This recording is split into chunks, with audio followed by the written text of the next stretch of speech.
What challenges lie ahead for Xi Jinping?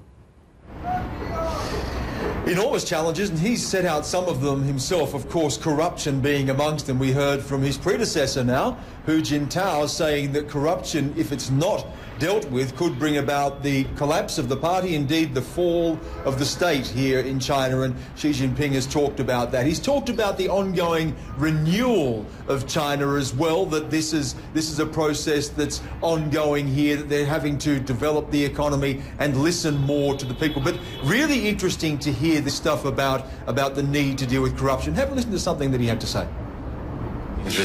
In the new environment, our party faces many severe challenges, and there are many pressing problems within the party that need to be resolved. The problems among our party members and cadres of corruption, taking bribes, being out of touch with the people, undue emphasis on formalities and bureaucratism must be addressed with great efforts.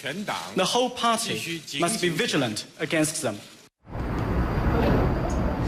And of course, this in a year that's seen such scandal within the party. Bo Xilai, former high flyer in the party, purged, now awaiting trial. His wife in jail for killing a British business associate. So scandal has really been at the heart of the party this year. Xi Jinping leading out now 7 members of the Politburo, down from 9, the Politburo Standing Committee, that is, who are the most powerful group in the country. They are charged with setting forth the new roadmap for the country. He's talked about the need for economic reform and about listening to the people. He mentioned the people a lot in his speech and talked about the overriding sense of responsibility that he and his fellow leaders now feel. Rosemary?